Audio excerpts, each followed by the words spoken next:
My name is Tobias Reckling. I'm the team manager of knowledge exchange at the University of Vienna and also co-coordinating the UNICA working group on UNICA and the city. So in this function, I'm honored to moderate now already the second UNICA and Utopia webinar on citizen science. So first of all, thanks to the organizers from UNICA, Laura and Flor from the Utopia project and everyone else involved in organizing this event, and also to all the speakers present here.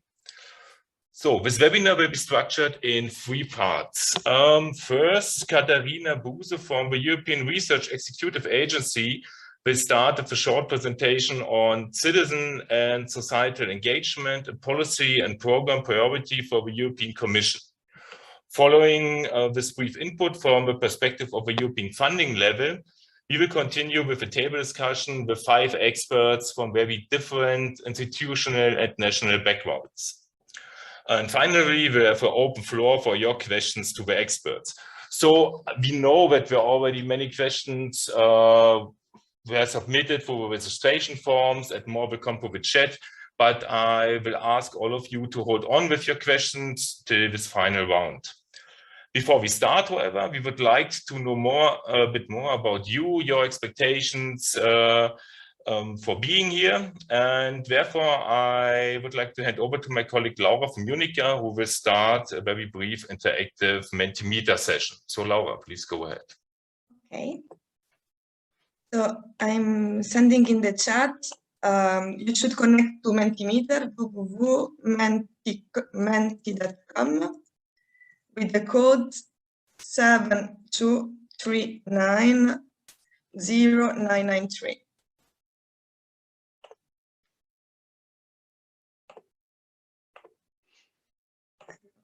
My screen.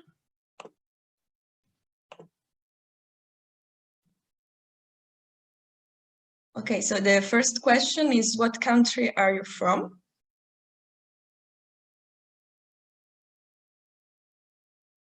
So also the code is on the top of our page.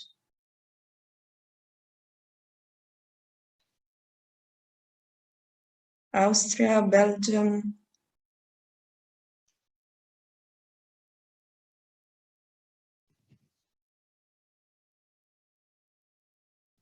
Spain. Hungary. And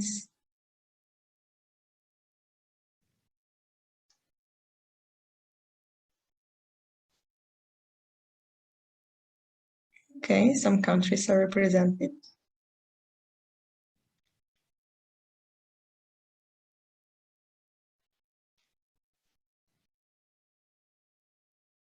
Okay, I think we can proceed.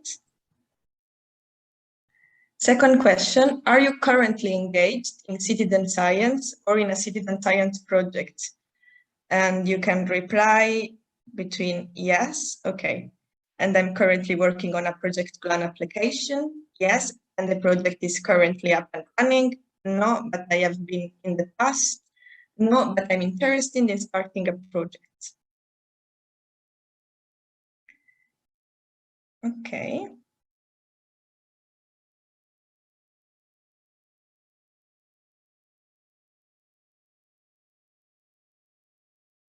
Okay, so the people interested in starting a project are leading.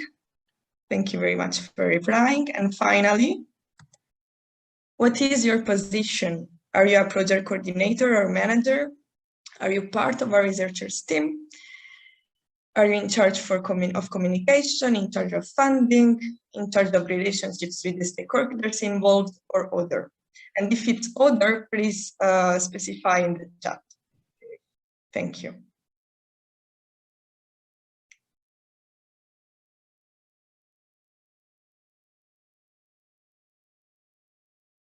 Okay, we have 2 others. If you don't mind, please, can you specify in the chat?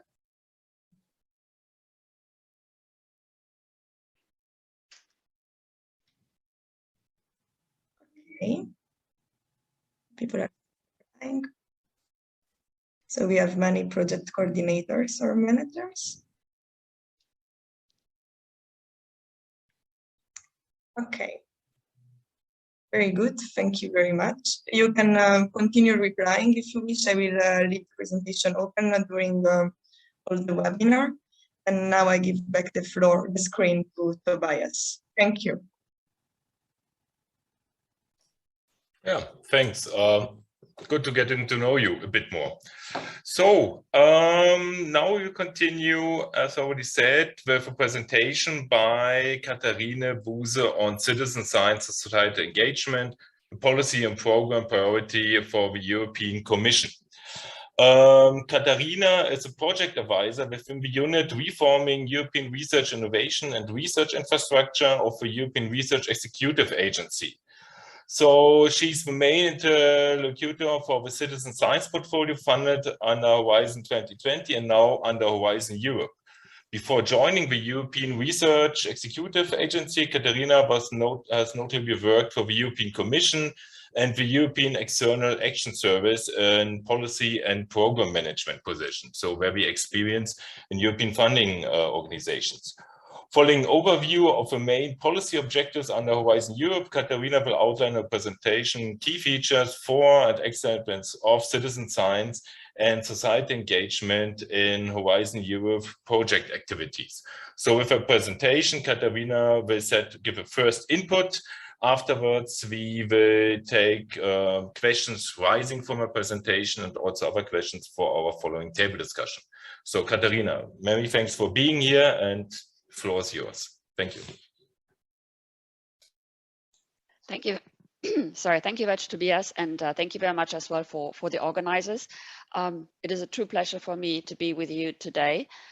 And I'm going to brief as quickly as Tobias has already mentioned on why citizen science and societal engagement is a policy and a program priority for the European Commission, and notably for Horizon Europe, the research funding framework for 2021-2027, and then the implications indeed stemming from this. So let me start on the why. While I'm most likely preaching to the converted here, I would nevertheless stress three elements on why the European Commission promotes citizen science and societal engagement. First of all, we consider that it contributes to excellence. I will not list the different points here. We also believe that it really increases the effectiveness of research and innovation. And here I would like to insist on one point, which is really fostering behavioral changes in institutions and the general public. And this is really important now when looking at the Green Deal or the Sustainable Development Goals. And here we believe that behavioral changes of consumers or industries are really part of the solution that we are trying to achieve. And finally, promoting citizen science and societal engagement also improve the relationship between science and society. I think we really have seen that in the past 2 years as well with the pandemic, that it's really, really important as well to increase trust of society in the process and the outputs of research and innovation, and by doing so also to help to respond to the increased science denial.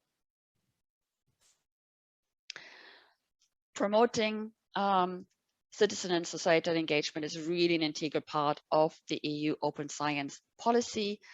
Open science goes far beyond open access, as it's sometimes understood. It's really an approach based on open cooperative work and the systematic sharing of knowledge and tools, and this as early and widely as possible in the research and innovation process.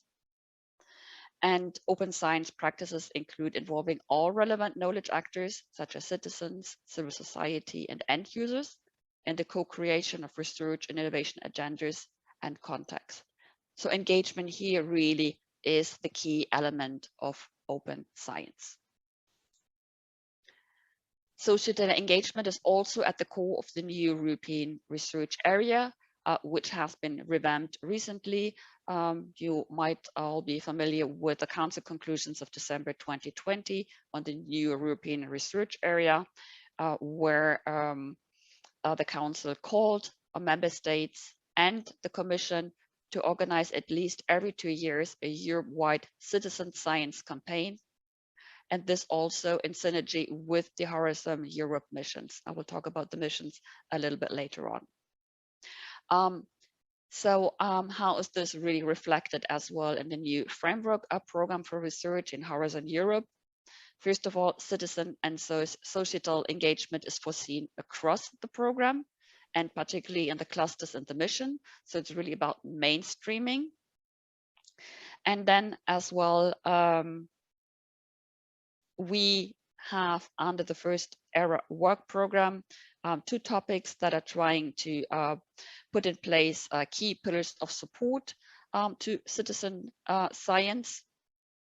And these 2 calls, the ERA 60 call and the ERA 61 calls, have been closed last September. We are currently preparing the grant agreements to provide funding to the proposals that have been selected. And I would really here insist notably on the topic 61, on the upcoming project on supporting and giving recognition to citizen science in the European research area, because this project will provide funding to 100 citizen science initiatives to be kickstarted and to 25 citizen science initiatives to be sustained. And for the first time as well, there will be an award of a European Citizen Science Prize as well in the coming years. So a total of 9 million euro for the first work program for the period 2021-22 has been set aside for citizen science initiatives and projects. Then an important part of Horizon Europe are also the EU missions. And the missions are really an experimental way of doing research and innovation. So what is a mission? A mission is really a portfolio of actions that are intended to achieve a bold and inspirational as well as measurable goal within a set time frame.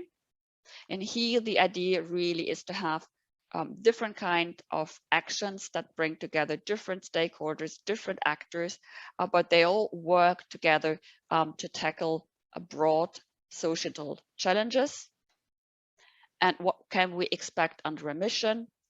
It's really about bringing research, basic research, research on governance issues, multi-actor approaches, citizen science together with the aim of reaching these missions. So what are the missions? There are 5 missions that have been set. It's notably the adaptation to climate change, cancer, healthy oceans, sea, coastal and inland waters, climate neutral and smart cities, and also soil, health and food. And really in all these areas, we expect to see citizen and social engagement to help support them and really to make a difference. So this brings me really to the key features for citizen science and social engagement in Horizon Europe. So as I already mentioned, open science is the key modus operandi of the entire program. So it's about open collaborative approaches that should be fostered. And also social engagement is now considered part of the excellence criterion under methodology during proposal evaluation. So engagement practices by applicants or proposals will be evaluated for all topics, and this regardless of whether they mention engagement itself or not. So this is an important difference compared to Horizon 2020. And here the idea behind is really to give engagement the correct amount of thought by applicants really straight away. And again, this is an important change compared to the former Horizon 2020 program. And then as well, co-design, co-creation, and engagement of civil society organizations mainstreamed across the program. And there are many opportunities under the first work programs that for funding. These opportunities do not always come under the terminology of citizen science, but you can really look for, let's say, keywords like multi-actor engagement, multi-stakeholder, co-creation, and all these terms indicate opportunities for funding for citizen science. Another key feature really is as well that one of the 9 pathways to impact, the KPI, the key performance indicator number 6, starts with citizens and end users co-creating knowledge and innovations, and this with the goal of developing solutions and knowledge that are taken up by society. And this is really, really a strong statement as well under Horizon Europe on how to involve citizens on achieving impact. And yeah, here we can really see that the new program is a big step change compared to Horizon 2020. Now, against this this backdrop, really, what does it mean for you when considering applying for EU funding under Horizon Europe? Really try to target real life needs, problems, opportunities. So try to link it as well to the EU missions. Try to choose consortium partners with complementary types of knowledge and skills as well, and this to foster cross-fertilization as well. And also try to involve multipliers. That means people who can bring in practical knowledge and help disseminate the results in the long term. And also have just listed some further food for thought on citizen science engagement or societal engagement when you try to apply or consider applying for EU funding or for citizen science funding as such. Really try to consider the level of engagement you're aiming at. Do you intend to start from scratch, meaning to initiate new citizen science initiatives, or do you rather consider linking up with existing ones? What types of engagement are you considering as well? Co-design, co-creation, or co-assessment, or a kind of, let's say, a mixed formula as well. Try to consider as well and to outline as much as possible how to intend to measure and to monitor impact as well. Try to aim at fostering institutional changes. This is an important point as well. Try as well to build in a kind of feedback loop to respond to citizens and to communicate results as well. So not only to involve citizens to co-design your research, but also to provide them feedback on maybe how you try to influence policy as well. And then consider as well how your project can be sustainable in the long term as well when the funding will come to an end. And then one point as well, which is important as Cascade Funding. This means that projects provide the opportunity to provide funding to small scale initiatives as well. And when you apply to funding from Horizon Europe that includes Cascade Funding, really stick to the conditions of the work program. That goes maybe without saying, but I nevertheless wanted to mention it here. And when apply for projects that offer Cascade Funding, I really look to into the core requirements. But all this is also laid down in a program guide. So I have listed some links for further information where you can get back to at a later stage as well. And the presentation will of course be made available. So I'm of course happy to reply to answer any questions that you might have, and I really look forward to our discussions, and especially as well to hear the inputs and contributions of the other panelists. So I hand back the floor to Tobias. Thank you very much. Thank you, Katharina. And now we already also to start our panel discussion. We have prepared a couple of questions. I will ask each questions to 2 to 3 speakers already present. And if the other speakers want to add something, we'll just ask them to raise their hand. And I will start with Katharina. We should not forget that citizen science is basically a scientific method and also can be applied to more generic research projects. Oh, sorry, I forgot something in the beginning. First of all, of course, we should start with introducing our speakers. I'm so sorry about it. I'm just about asking all the questions. So, our panelists, please introduce yourselves very briefly. Katharina did already introduce herself, so I would ask Florian, just go ahead and then we just go around. Yeah, thank you very much, Tobias. I was asked to prepare a slide, so I will share my screen with a slide. I hope this works. Yeah. So my name is Florian Heigl, and I'm working at the University of Natural Resources and Life Sciences, Vienna in Austria. I'm a senior scientist with a focus on citizen science and ecology.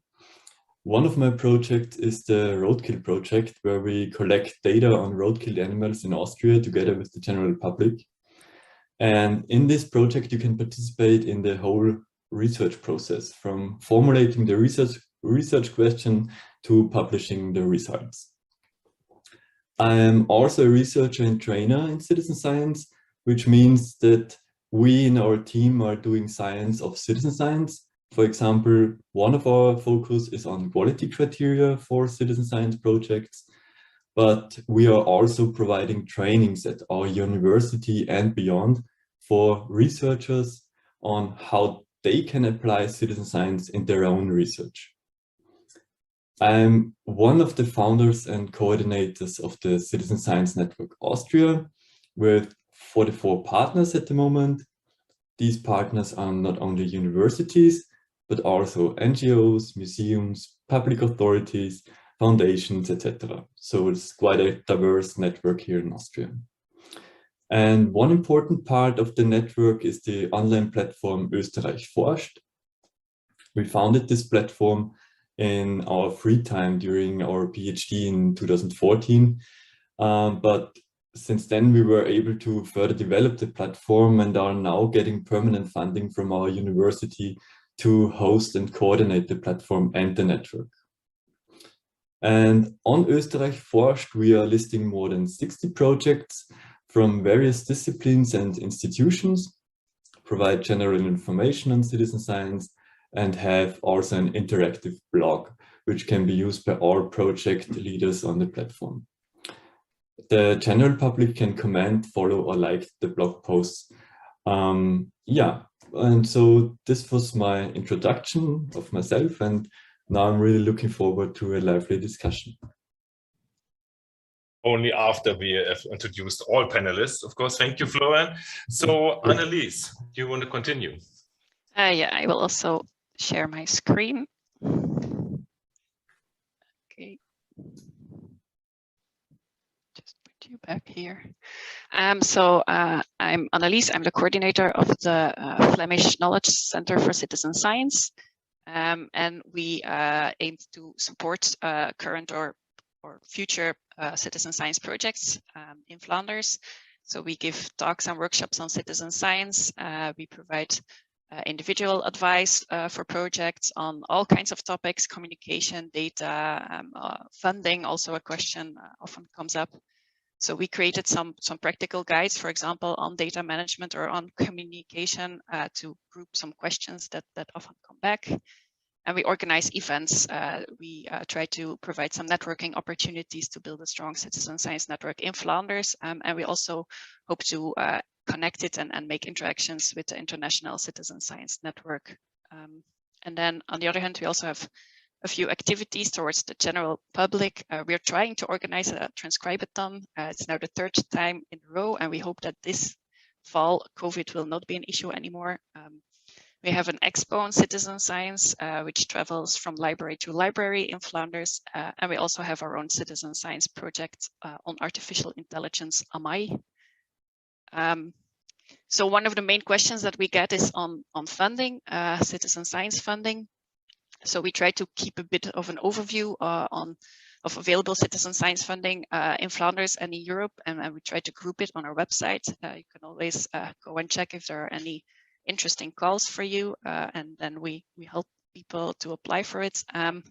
But what we mainly want to do is convince people to also just use a citizen science approach in regular science funding. And we help them, we give some tips and tricks to deal with jury members that in some domains might not yet be familiar with citizen science approach, such as add some successful examples of citizen science, define it a bit, especially anticipate critical questions about data quality and experimental setup, and explain in much more detail than you would normally do how you will deal with this data quality if it's measured by citizens. Also for the budget, explain in more details what you need the budget for, because they might be extra critical for it. So I hope this will be some food for the discussion later on. Thank you. I'm sure it will be. Marzia, do you want to continue? Yes. Thank you. Good morning, everyone. Let me just share quickly my presentation. Here it goes. I hope it's working. Yes, my name is Marzia. I'm a co-founder of a company called Stickydot. We are actually based in Brussels, but we do work also at a very international level. So we are active both in Belgium and all over Europe. What we focus on is what we like in a very broad sense, science and society. So we do specialize in multi-stakeholder engagement processes. So bringing together different type of actors, of people who would normally do not interact so much or would need support to make this interaction be very fruitful and lead to both policy or shared policy or research ideas. We use different type of methodologies. Citizen science is one of them, but we also work a lot on co-design, co-creation, and we also have some activities regarding evaluation of science engagement activities. We really like very much implementing participatory processes, facilitating them, and in particular, at the moment, we are also leading a EU-funded project that is focused on open innovation. It's called Mosaic, and we bring co-creation and multi-stakeholder processes within one of the missions that was mentioned by Katharina, that is the climate neutral and smart cities mission. So we are working with several cities who are engaged into achieving climate neutrality by 2030. I was also asked to share with you what type of expertise that I have that might be useful for you. In my view, I think compared to the other panelists, maybe I have less of on-the-ground experience, so in implementing directly citizen science processes, but I do have and still work a lot on, let's say, the whole very broad picture of all the institutions that are getting more and more involved in citizen science. So I collaborate regularly with networks such as EXA. I was involved in the creation of the EU Citizen Science Platform, for example, where we as Stickydot are still active, and we actually partner in one of the two projects that was mentioned by Katharina that is going to follow up on the future of this platform. It's part of my work to follow very closely all this, I call them citizen science trends, in the sense that there are a lot of changes happening very quickly. You might have noticed that citizen science has become very popular lately. So it's really part of my daily work to keep up with all the advancements and what changes in the different countries, also at European level. And I work a lot on EU-funded projects. So also in this case, I am confronted very regularly with writing proposals, getting projects funded, and then implementing them. So I think this is what I will be focusing mostly in my contributions today. Thank you. And I'm going to stop sharing. Here we go. Thanks for being here. And our last panelist, John, please. Good morning, everyone. My name is John Coaffee. I'm a professor in the politics department in the Faculty of Social Sciences at the University of Warwick, which is the university bang in the centre of the UK. My background is in urban geography and urban planning, and I guess for the last 25 years or so, I've been working with local communities to address a range of questions around risk and vulnerability, and those are very much focused on this sort of discipline of community planning, which was about collecting citizen viewpoints and feeding these back into policy development. And that's quite an old, well-established tradition. More recently, I guess in the last 10 years or so, moving towards this idea of citizen science, looking with a focus, I guess, on citizen-generated data and volunteer geographical information, all again linked to this idea of thinking about how we respond to disasters and natural hazards. And this is about, for example, engaging citizens to understand or to help their understanding of risks and vulnerabilities they face, and also to think through some data collection opportunities with citizens. It's about improving two-way communication between citizens on one hand, and on the other hand, officials who are involved in civil protection opportunities. And I've been engaged in a range of projects, both in the global north and the global south. We've got some projects ongoing at the moment in Brazil and Colombia, which are very much using traditional community engagement techniques alongside the cutting edge VGI opportunities around apps, participant mapping, etc. And one of the reasons I guess I was invited here is I've written a project which was funded in the last round of Horizon 2020 called Risk Pack, which is about integrating risk perception and action to enhance civil protection and citizen interaction. And this is very much about bringing citizen voices together with civil protection voices and enhancing overall community and disaster resilience. Thank you, John. So let's start with our panel discussion. And our first question goes to Katharina and then to the rest of the round. I mean, besides everything else which is expected from citizen science, it's still a scientific method in order to gather data. So it can be used for all kinds of projects. So what is the difference between funding programs specifically aimed and designed for citizen science and more general programs where citizen science nevertheless also could be applied as a scientific method? Yeah, thank you very much, Tobias, for the question. I think on my side, I really just would like to let's say highlight, I think, two points that are important.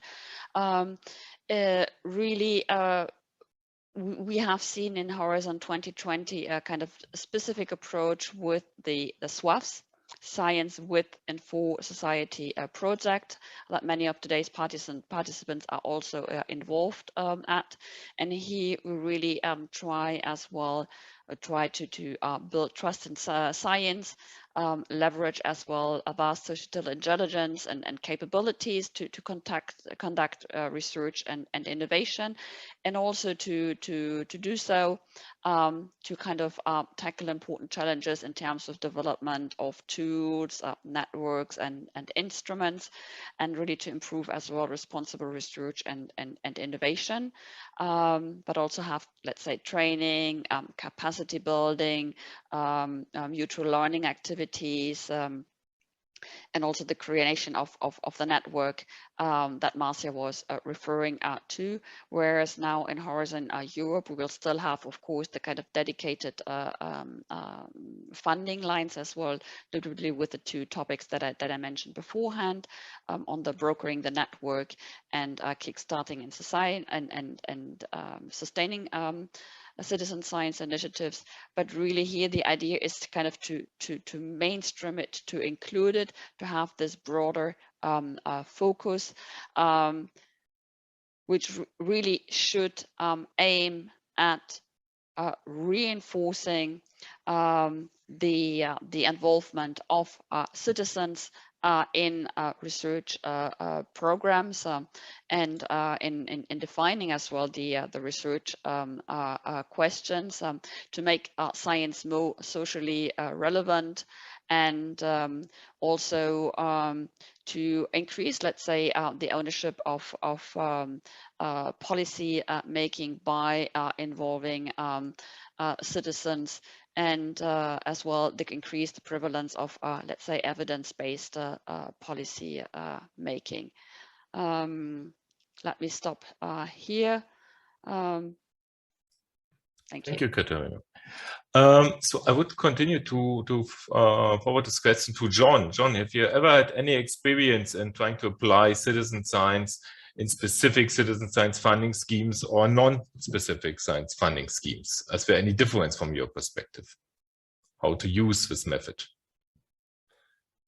I mean, most of in fairness, most of the work that I've applied to has partially engages with citizen science, so it's not a specific citizen science scheme itself. What myself and my team have tried to do is to apply citizen engagement, citizen science methods to particular problems or challenges that we find and apply for funding in that way. So we're not necessarily applying directly for citizen science starred projects, for example, the ones that we've typed, such as the ones that we've heard a little bit about. So I mean, there may be others on the call that perhaps have more success at applying for those specific types of projects. Mm-hmm. May I ask Annelies or Marzia, do you want to comment on this? Yeah, on one hand, we assisted the Flemish government in putting together a specific citizen science funding call. And I think differences with applying citizen science in a regular funding, for example, are the type of questions that you're expected to answer. Also, the experience of the reviewers. They put experienced reviewers there who know citizen science, who will be critical about citizen science, but also very open for the citizen science approach. While if you apply for regular funding, you kind of need to promote the citizen science aspect yourself. Well, it depends really on the domain that you're in. If it's biodiversity, then everybody will be familiar with citizen science and it's just as good as any other approach. If it's mathematics, for example, might be that no one has ever heard of citizen science, and you really need to put extra effort in convincing them that involving citizens is the right approach for your project, and that you really need it, and that it requires funding, and that it requires time, and that it requires communication efforts. So then you need to educate the reviewers maybe a little bit, and that's really good to keep it in mind when writing your proposal. So your main point is it's a question of who reviews the proposals in the end, how aware they are of citizen science.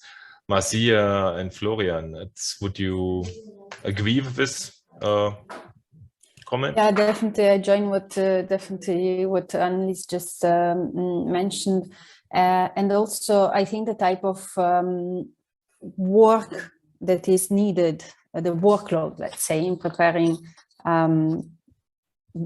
a proposal or developing an idea is very different when you're applying for a specific citizen science goal. As Annelies said, everyone is already kind of on board. It's very specific, so that if you don't share already an expertise, at least you share intentions. So normally you don't have to spend time getting a shared understanding, for example, of what citizen science is, etc. While, for example, well, I'm referring to my experience in EU-funded projects. What happens is that we often get groups of researchers who reach out to us, who are building, for example, a proposal for EU funding, and they clearly see in the strategic guidelines that they have to do some type of citizen engagement, but they have never done so before. And it's great, of course, that they reach out to experts in this and they look for this expertise. But at least for us, for example, is a much bigger workload in terms of preparation that you have to take into account, because you have to do a whole preparatory work to make sure that everyone is on board and to make sure that there is a clear understanding, a shared understanding. And from that point on, you can build your activities that you plan to do if the project gets funded. And that preparatory time is much bigger in when you're addressing a call that is not specifically already saying, yeah, that's funding is to do citizen science. I love the challenge. I think it's a big, really nice challenge, and I like it very much. But I think it's also important to know that it's going to take you more time. Especially if it gets funded, it's a great challenge in the end. Florian, you have a final comment? I totally agree with Annelies and Marzia. What I would like to add is that if you apply with a citizen science project for a general funding program, you really have to write about citizen science so that it is not about outsourcing workload. Yeah, some researchers still believe that doing citizen science is outsourcing work, but on the contrary, it is a lot of work to implement the citizen science project, to start a community, to maintain the community. So citizen science is absolutely not outsourcing workload. Okay. Yeah, we'll continue with the question. It's actually, I guess, the holy grail. So what makes a good research proposal? What to do in order to get it funded? It's rather the question rather goes in the direction of what to think, which things to consider, which at first thought might be less obvious in order to convince the funding agency that the proposals were funding. But in the end, often reviewers decide unless the funding agency. So how to convince the reviewers? So I will give this question to the group and ask Katharina what you think about all the comments you got from our panelists. So Annelies, what do you think? What makes a good citizen science funding proposal? Which things to consider? Lots of things to consider for a good citizen science proposal. I will just share some mistakes that we sometimes see. Don't underestimate the communication work, the workload. You need a lot of time for it, and time requires budget. You also need budget for visuals or platforms or whatever. One of the things we always hear from citizen science projects when they finished is, whoa, we totally underestimated how much time we would spend on communicating.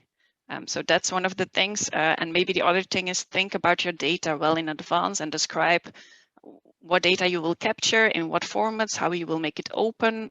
There's a lot of focus on open science, also on open data, open publications, and it's something different than just putting your Excel file on your website and saying here you can download it. Try to do more with your data than only that, and also take that into account from the start, because it will make everything so much easier. And maybe one final point is, think about why you need citizen science. Do you need citizen science? I love citizen science, but I also think it's important to only apply it when your project needs it. Don't do citizen science because it's a hot topic. Do citizen science because it fits your project, and have an answer to why it fits with your project. One might add, don't just apply for funding scheme because it's citizen science in there. John, is there anything, let's say, you learned from all your research proposals? What was the difference between the successful ones or less successful ones when it comes to citizen science? Yeah, I mean, very much similar to Annelies. I think this is about preparation. This is about, these are projects, the ones that I've got have been years in the making. So it's really about understanding the context in which you wish to work. So in my case, this could be understanding particular local communities, whether those are in the UK, whether those are in Brazil or across Europe. Really have a deep engagement with those communities well in advance of thinking about applying for funding. And I think the key word that a number of colleagues have used this morning is this idea of co-design is really important. Bringing in local citizens right at the very beginning of you having the idea of a project, and begin working with them throughout the the design and the production of a grant proposal, and then thinking very carefully within that, putting together that grant proposal about what type of data you're going to get, how you're going to collect that, how you're going to represent that data, and how you're going to then, I think as Katharina was talking about, this feedback loop between what citizens collect and the policymakers. How do we, if you like, square that circle? So very much, you know, deep engagement over the long term is in my experience anyway, a key to success. May I ask, so do you have let's say an open science approach when it comes to proposal writing? So do you share your proposal already, researchers, with the citizens involved already at that stage? Yeah, very much so. Or we, you know, often we would go into the local community, organize a workshop, talk with local people, get a sense of what their issues are. So I think most of the research that I've done has always been, you know, problem driven or challenge driven. So it's about really trying to understand what those challenges are and how those manifest themselves on the ground, and then working through what some of the issues that citizens have with those challenges, and then working with them to address those. Thank you. So Marzia, anything you want to add here? How did you go? What's your important point about making your proposal successful? Yes, so I think it's quite in line with what colleagues have already mentioned. We always try to make, in the proposals we write, we always try to make very specific two things, very explicit, not specific. On one side, the societal relevance of what we are going to do. I think we have seen that this is becoming more and more important. So it's very important to not implied, but really we explain it at length. And maybe in one of the next questions, I can also hint a bit at how to make this societal relevance more visible in proposals. And then what we do is also we try as much as we can to link what we are going to do to strategic priorities, whether it's at EU level or at local level. So we could hear from Katharina that there are some very key important strategic priorities within the context of Horizon Europe. It's the same at local level. A lot of regional government, for example, they regularly publish and update strategic plans in terms of their objectives for research and innovation, etc. So it's really important, in my opinion, to read these documents when you write your proposal. Sometimes you feel that what maybe you're doing is not connected to this, but I think when you can show how you're contributing within your city, within your local environment to achieving these strategic priorities that governments or funding bodies in general have set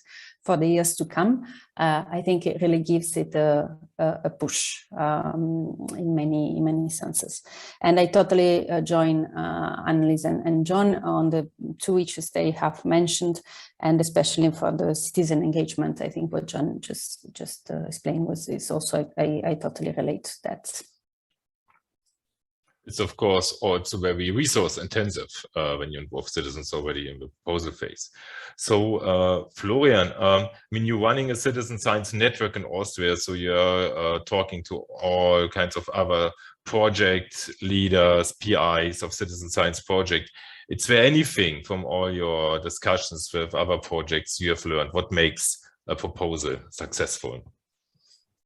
Yeah, thank you, Tobias. I mean, I have two hats, so I will put now the hat as a researcher on, and I would like to ask again John, because this was quite interesting for me to hear that you are involving citizen scientists in proposal writing.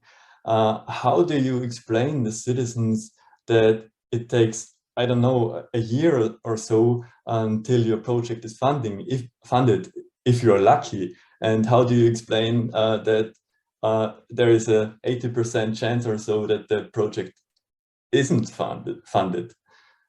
So how do you deal with that in the work at the beginning?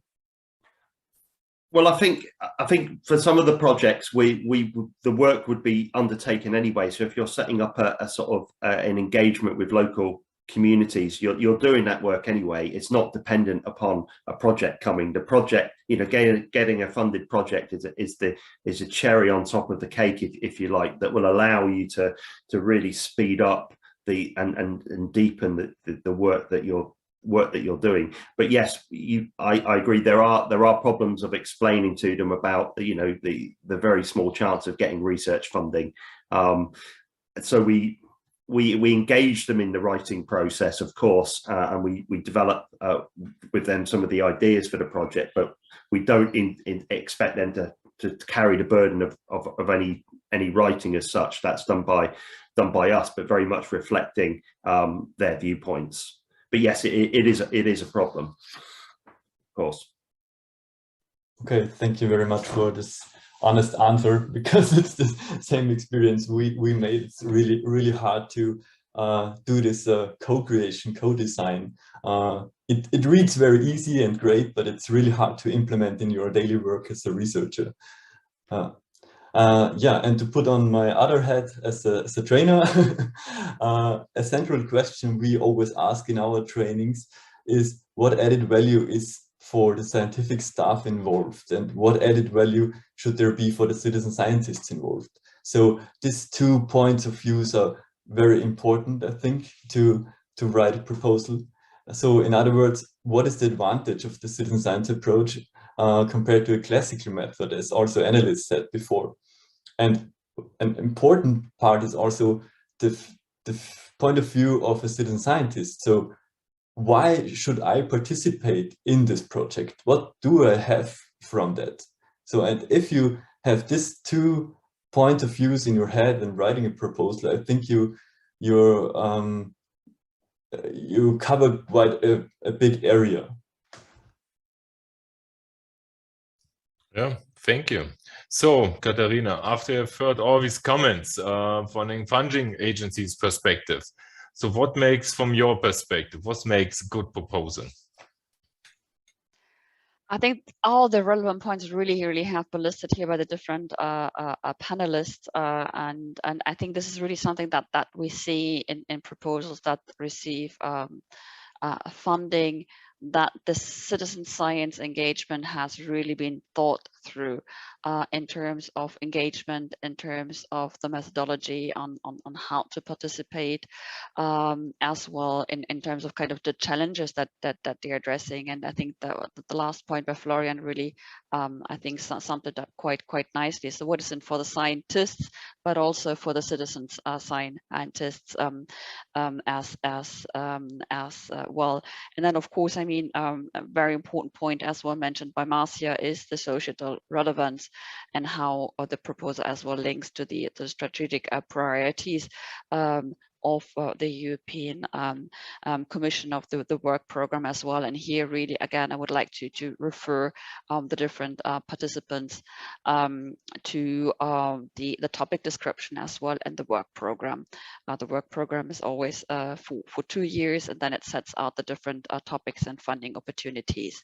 And maybe another important point as well is maybe the extent as well to maybe to which knowledge or lessons learned from the project could maybe be scaled up, meaning be applicable as well to other countries or contexts as well, or maybe to the extent as well to which multiple case studies as well are involved.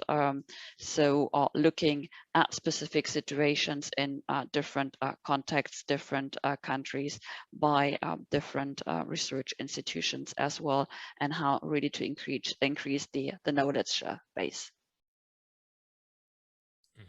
Thank you very much.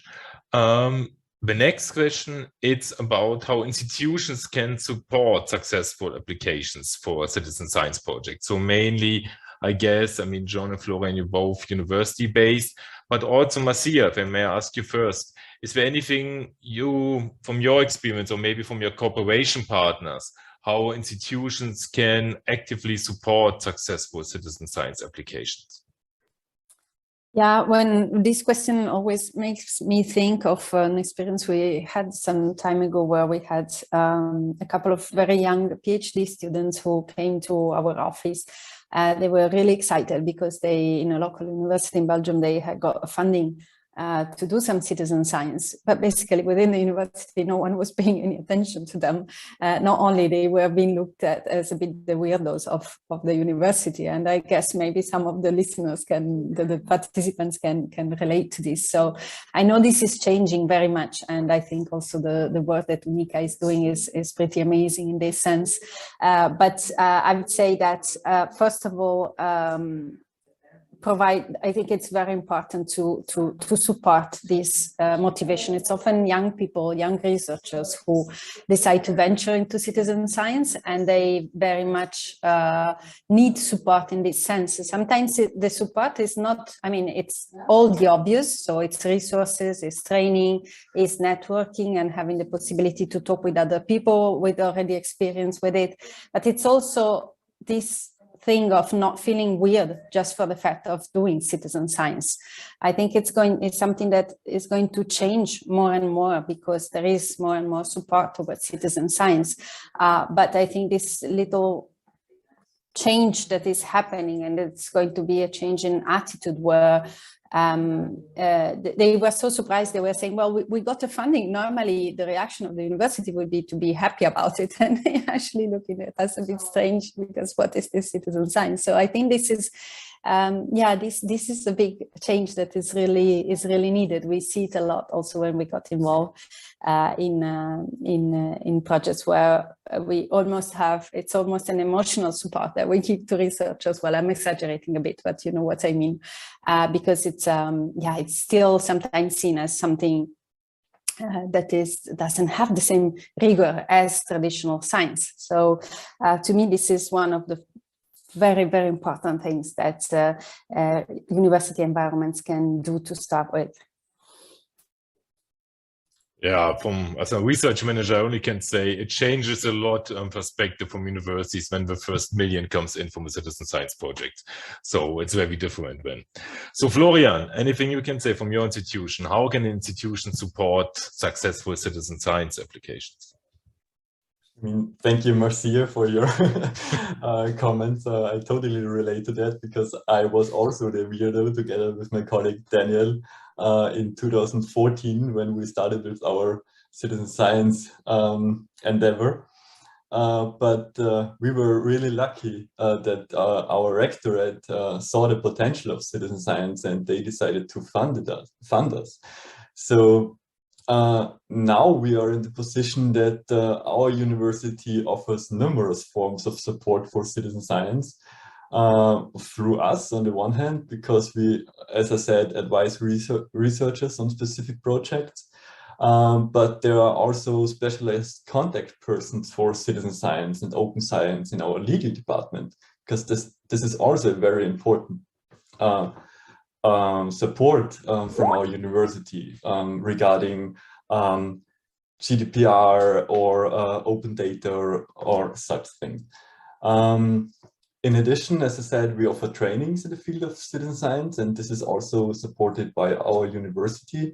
And of course, the network, the Citizen Science Network Austria, provides information on existing and completed projects, suitable partners, and helpful information on how to start a project.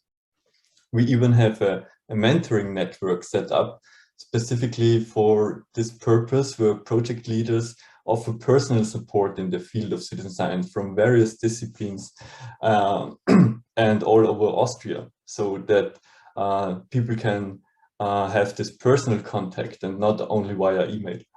And the platform Österreich forscht, so the website, can be used by our project leaders for communication. We have some projects which do not have their own website, so they use the Österreich forscht as their communication channel, and they can also use our social media channels and don't need to set up new channels, which is very labor intensive. And last but not least, it is also very helpful that our university has anchored citizen science in official strategies. and development documents. And I think an important information on the EU level is that there is a current EU project, Time for Citizen Science, which is right now looking at what measures are needed to sustainably anchor citizen science at an institution. And whereby we almost have reached the end, or we have reached the end of our panel discussion. So let's summarize the input from the question I just asked. So important topics are, of course, trainings within university, legal support, infrastructure, contact persons, reflection, like strategic support by university management, and last but not least, jobs for the weirdos, if I may say so. Support of citizen science by the institutions. And now I would like to open up the floor for our participants to ask questions to our panelists. We already got the first question, as you can see in the chat, by John from Uganda, who basically asks how to deal with expectations by communities and citizens which you cannot meet as a project, or yeah, maybe it's not, you know, it's related to the topic of our session here on funding, but of course it's a 20 challenge of every citizen science project. How do you deal with expectations of your citizens and participants? So Annelies, maybe you say something on that. Yeah, I think it starts with expectation management right from the start, and don't promise things that you're not sure that you could deliver. Be clear about everything that's uncertain. Communicating uncertainty is also difficult, but I think we just need to keep on trying to communicate about everything that we will try, but are not certain that we will reach. And in the end, if it fails, just be open about it. Don't try to conceal it. Show that you may be disappointed too. You're just human. Also, I think that's important. That you're also just human, and some things just don't work out. Also in science, that's why it's science, because you don't know if it will work or not. You might get the results you hoped for, and you might get different results. But in the end, you always learn something, even if it doesn't work. And maybe you could also stress about the things you did learn from the failure. And then the failure is not just a failure. It might also be, hopefully, some positive lesson that you can do something with in the future. So transparency is key, I guess. That's what we said. John, you wanna add something of it? I mean, I think Annelies has summed it up really well there. This is about managing expectations, but it also perhaps it differs depending on your level of engagement with the host community, if I may use that phrase, before the project starts. How well you know them. If you, for example, parachute yourself and your team into a local community and do some stuff with them and don't really have that deep engagement, then you may struggle with these sorts of issues that John is highlighting on his question around demotivation of local citizens. The important thing in these projects is to build the capacity of local communities to respond to whatever challenge or problem they're facing or are dealing with, and that's fundamental before you start talking about, well, what nice data we might get as researchers that we might then be able to publish papers and things like that. Thank you. So again, to the participants, if you want to ask any question to the panelists, please do so in the chat. Otherwise, I will continue with some questions which we received before starting this panel. One question is, for instance, alternative funding resources. So could be crowdfunding, commercial partnerships with companies, other kind of partnerships. To all panelists, do you have any experience with this kind of funding resources, and what are the challenges, what are the advantages, and what are the disadvantages maybe? So Marzia, if you maybe have anything to add on that, or if you have no experience, maybe it's also your vision, how these kind of funding resources, maybe with companies, could add to successful citizen science projects. So, as I mentioned, we work mostly with EU-funded, within the context of EU-funded initiatives, and something I really like about it is, and I think it also addressed partially the previous question, is the fact that it is strongly suggested to involve actors that are not just researchers and citizens. I think the managing the expectations of the citizens also goes with, it's also strongly related with who is involved. It's clear that if it's only researchers working with citizens, then the policy impact might be low. But if you consider, for example, so if you are addressing a specific issue where there is a public entity or a private entity, because sometimes it's really strongly connected to activities from the private sector, of course, that can make a difference regarding this issue, then what about involving them too? And I think this involving them too from the start, so being literally a partner in the project. And this is really something that have been pushed forward a lot within EU funding. And it makes a huge difference in my view.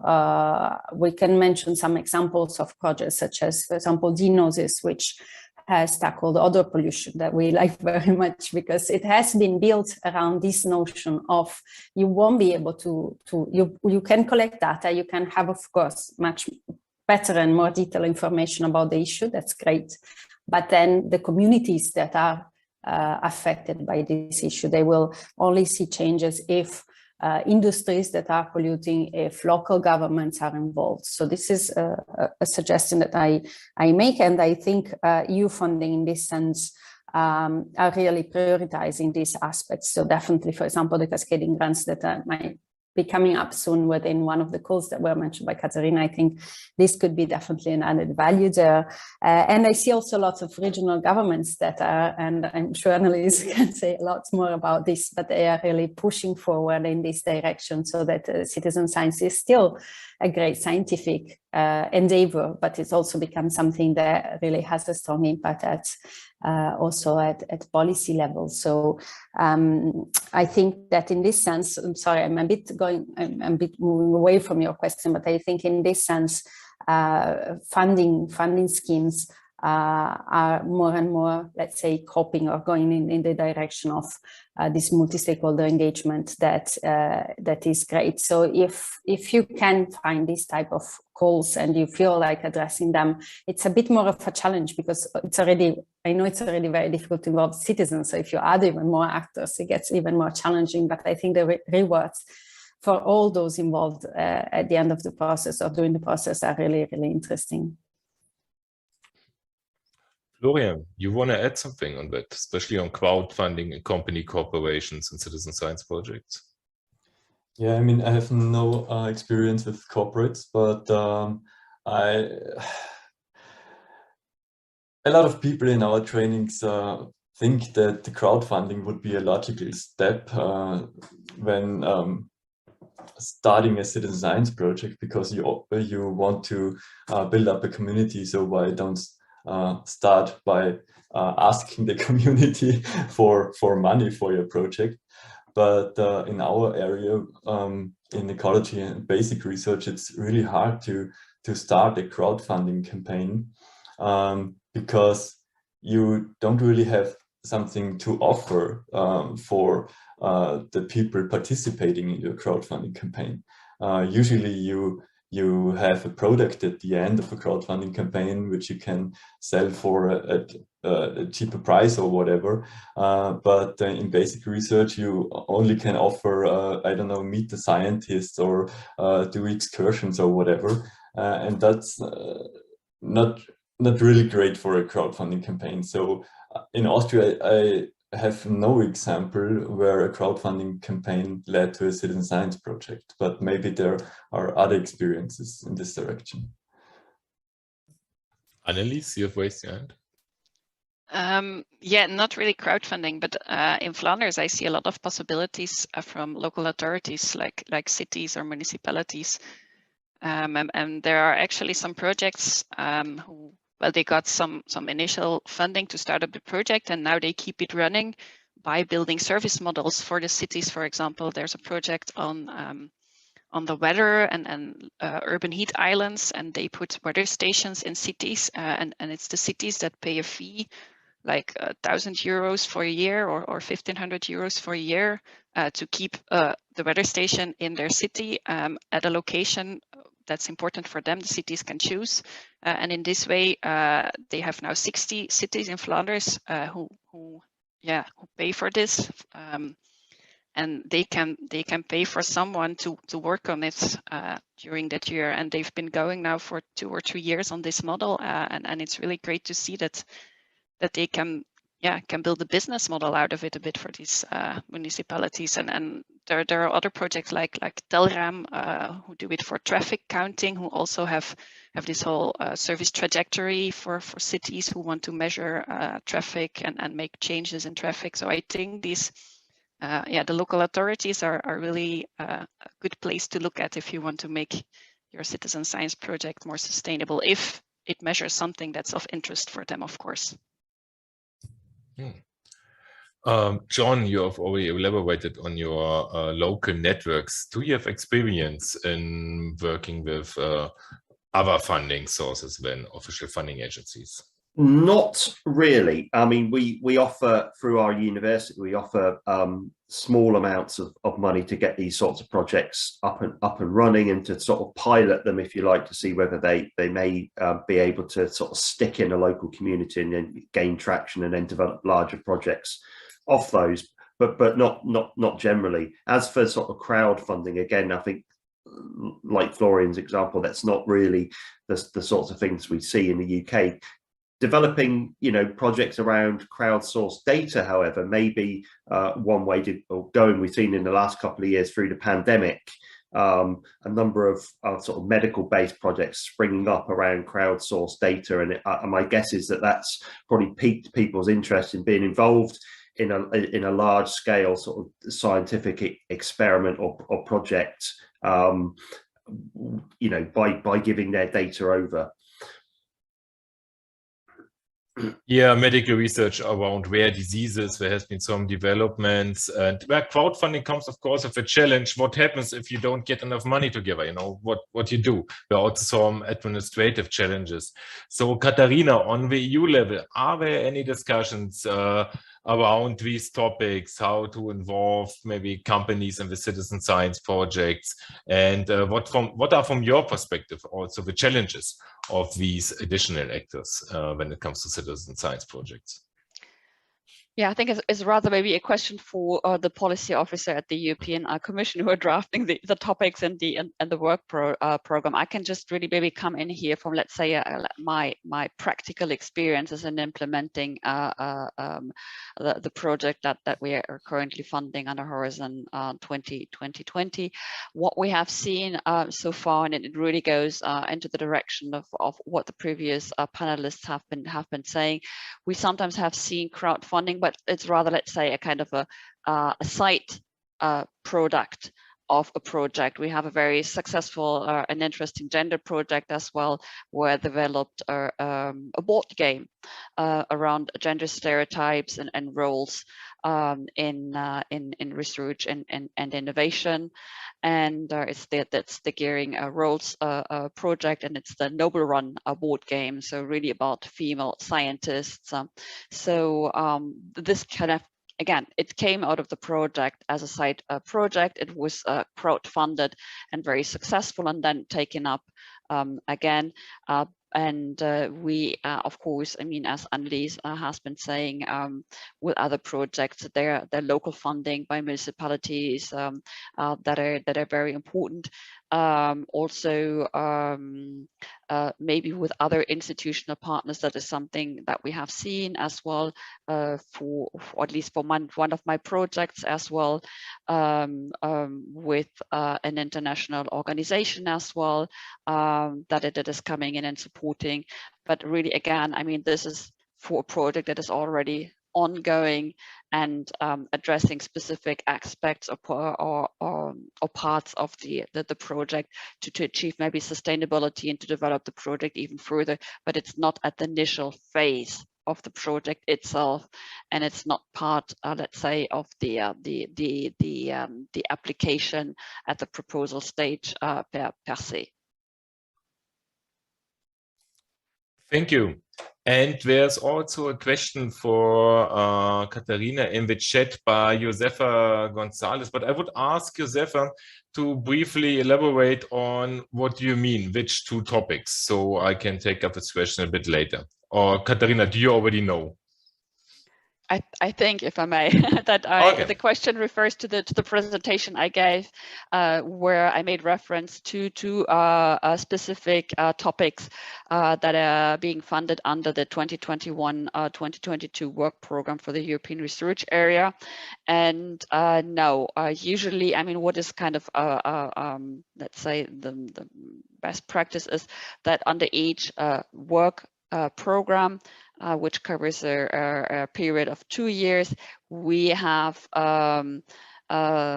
topics which address different issues from a different perspective, except maybe for some open access or gender projects. Generally, it's really about topics that are not repeating itself. So these two topics are not going to be in new calls in the future as such, but with a slightly, yeah, we'll see under the 2023-24 what is upcoming.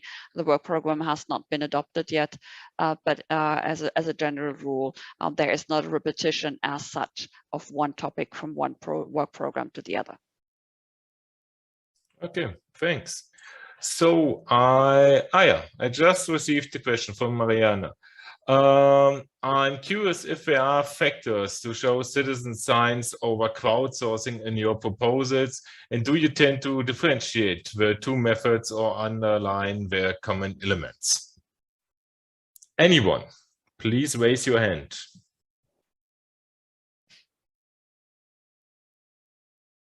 Florian. Sure. I mean, for us, crowdsourcing and citizen science are not the same. It could be, but in citizen science, it's a key element that there is a research question, yeah, or a hypothesis, or at least a research goal, which isn't necessary for a crowdsourcing project. Or so this is the difference for me. And which method I choose, it depends very much on the project and the proposal and the question behind it. Or so that's my quite easy answer to that. I also think the question very much relates to what we discussed before. So for companies, etc., it's often about crowdsourcing and less about research questions. So maybe goes rather in this direction. Anyone else who wants to add something on this question? Annelies. Yeah, a bit in line of what Florian said, but the most important is that you look at what your project needs. Does it need crowdsourcing, or does it need citizen science? Does it need a full co-creation trajectory with 5 people who really dive in really deep, or do you need 20,000 people just putting up a sensor in their window? It's not that the one is more important or more worth than the other one. It's just what you need to answer your question or your need. And if it's crowdsourcing, then it's good, and then you should go for crowdsourcing, but start from your needs. Absolutely. Thank you for the clarification. It's exactly what I meant to. It's also a very good recommendation for any research proposal. Start with your needs and then design your proposal, I guess.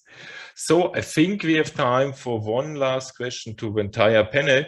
And I would choose the question. So what about a more strategic question when it comes to how to design your citizen science project for a research proposal?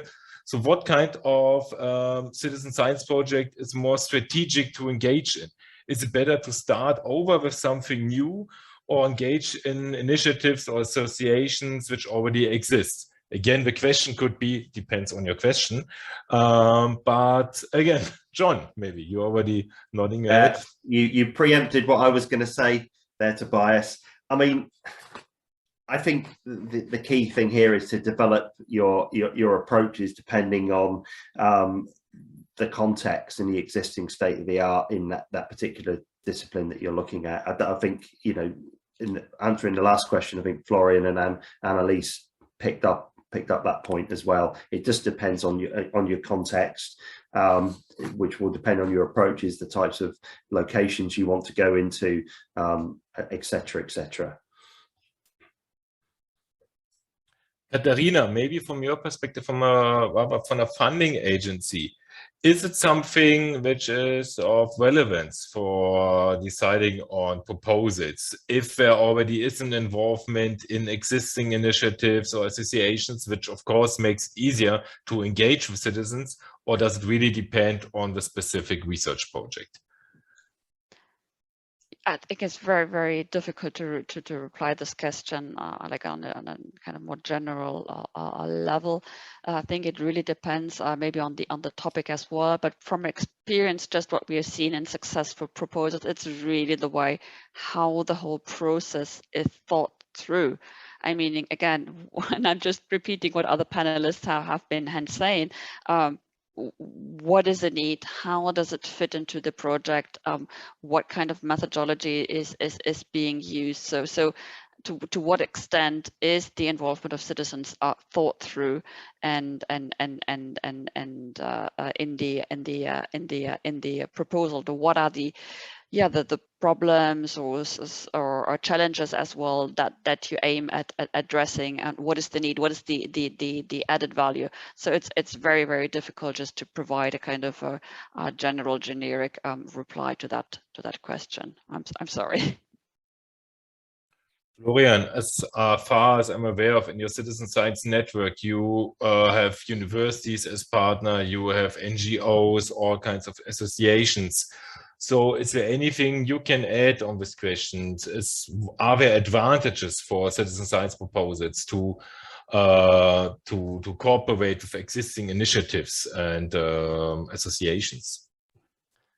Yes, I think so. I mean, that's the whole purpose of our network, to learn from each other and to share resources, because resources are usually very limited, and we always advise to look around you and look for similar projects, apps or initiatives, because there is a lot out there which you maybe can use or for your project or cooperate with another project. Because app development, for example, is very, very expensive. And if there are already apps out there which are similar to that what you need, then I would recommend to adapt this app and not develop something from scratch. And what we also recommend is that it's related to the topic. We recommend that you cooperate with interest groups that correspond to the target group of your project proposal, because this would enable a relative precise communication at the end, because it is very difficult, as I said, to build up a community at the beginning. So to sum it up, yes, we recommend to build on existing resources. Katharina, I think you just received questions in the chat. Yes, but this is not a question, unfortunately, I can reply to, because this is really a policy-related question, which is for my colleagues at the European Commission. Here, I mean, what I can just say, and I think we have seen that as well in the current work program, as well under Horizon, or in the current work programs under Horizon Europe, it's a complementary approach. So on the one side, you still have the mainstreaming of societal engagement in the topics and it being taken into consideration as an evaluation criterion, but at the same time you still have dedicated calls as well and topics on citizen science and yeah, to put in place key pillars of support for citizen science. So it let's say it goes hand in hand, it's complementary. And this is what we have seen so far. And of course, I can't say anything more for 2023, 2024, but this is the approach as it stands. Thank you. And we have almost reached the end of our panel discussion. And I would ask all participants maybe that we close with some final remarks on funding, on successful strategies and funding applications for citizen science, which we haven't addressed so far. So, Marzia, out of the blue, any thoughts on that? Besides, good luck to everyone, of course, but yeah. Yeah, so from the perspective of those who apply to funding, I think I really join Annelies in saying that it's really important that you make it relevant to you, and that you spend time thinking also about what is the methodological approach that best fits to you. We have sometimes researchers that come to us and they really think they really wish to do citizen science, but then when thinking about it, maybe also other approaches, other citizen engagement approaches might fit better. And I think that the Commission has been supporting a very broad variety of ways to do citizen engagement, sometimes different ways of doing co-design or co-creation can also work. So if what motivates you to go into citizen science is the citizen engagement aspect and all the richness that the citizen engagement can bring to your process, including strengthening the societal relevance, etc., then go with the citizen engagement idea in mind and then see what is the approach that fits best for you. And I know the citizen science is often very tempting because it brings data, but it's sometimes maybe not the most easy to implement. So I think you really need some reflection because before just saying, okay, I want to do citizen science. And then if you decide to go towards the citizen science, I think that it's really important to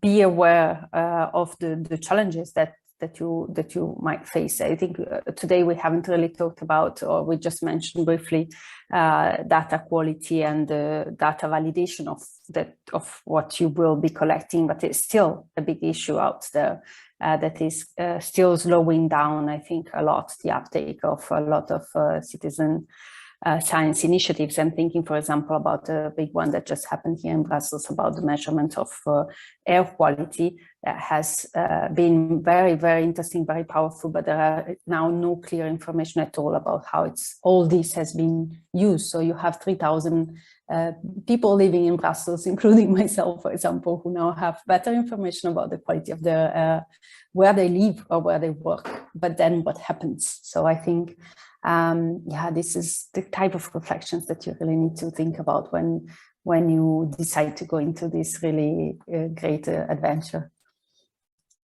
Yeah, I'm sure the data quality is a topic for an own webinar and citizen science projects. But Annelies, do you want to continue with some closing remarks?